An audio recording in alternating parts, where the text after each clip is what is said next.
किडल्ट, मतलब आपने वर्ड सुना पहले कभी? नहीं। हाँ, तो ये किडल्ट लव स्टोरी जो है, ये वर्ड है पहली बार इस्तेमाल किया गया है।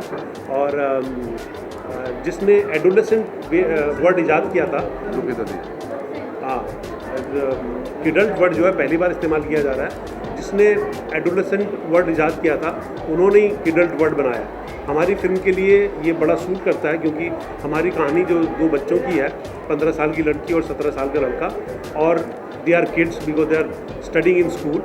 और लेकिन उनसे जो गलती हो जाती है, दे कमिट ए मिस्टेक, लेकिन उस मिस्टेक को एक्चुअली वो दोनों बच्चे जो हैं वो किस एडल्ट तरीके से उससे डील करते हैं, हमारी कहानी इस तरह की है। तो इसलिए ये वर्ड जो है मेरे राइटर जलंधर जैन जी ने मुझे दिया था कि ये कहानी जो है दो रिस्पॉन्सिबल बच्चों की है, तो वो इसलिए वर्ड जो है किडल्ट लव स्टोरी और किडल्ट वर्ड है, इसके अंदर इस्तेमाल किया गया because these two kids do a mistake but they handle that mistake in a very adult manner.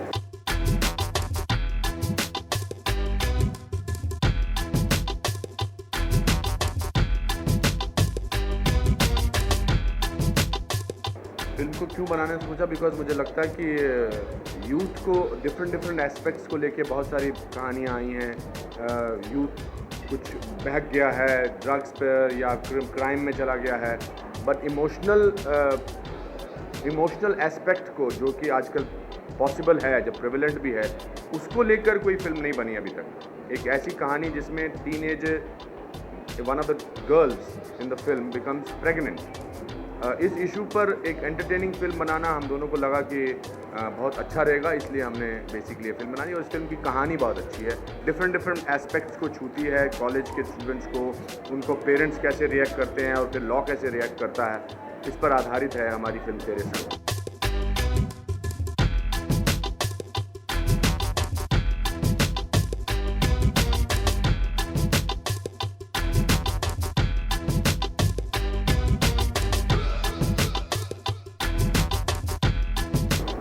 ये मेरी पहली पिक्चर है एंड सतीश जी के साथ है, तो बहुत ही बढ़िया एक्सपीरियंस रहा। सब जानते हैं कि ये कितने बेहतरीन एक्टर और डायरेक्टर हैं, इसीलिए नहीं क्योंकि ये सामने बैठे हैं, बट सब ही जानते हैं। एंड आई थिंक ये आज का सब्जेक्ट है एंड इसीलिए मुझे एकदम, मतलब मैं पूरे फोर्स में आ गई थी कि ये मुझे करना ही है, क्योंकि ये आज ही का टॉपिक है।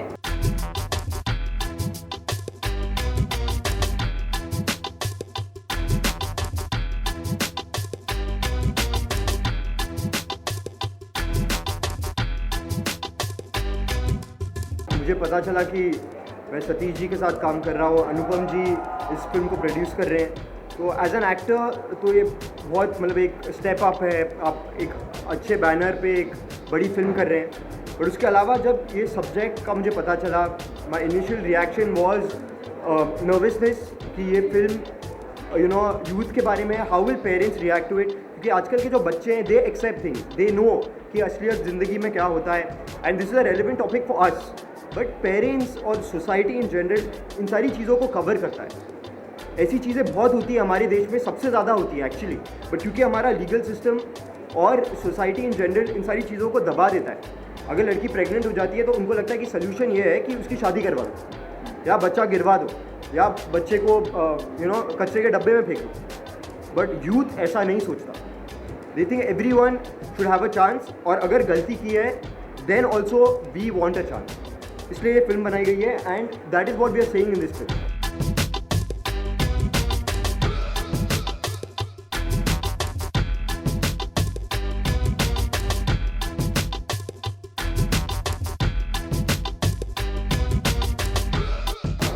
You need support from your parents.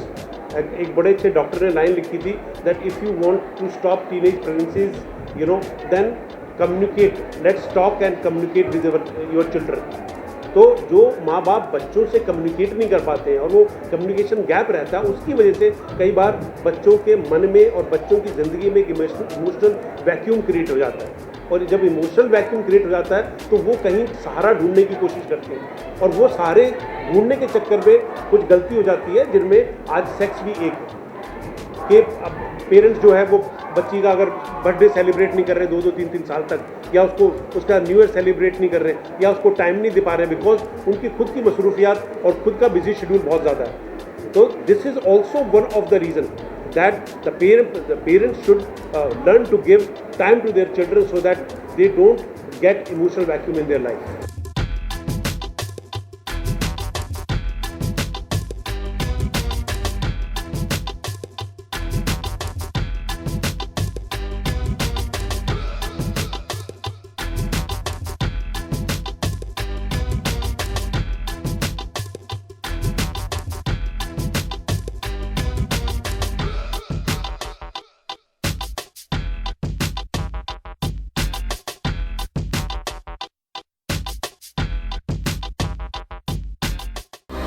To watch more, log on to www.erosentertainment.com.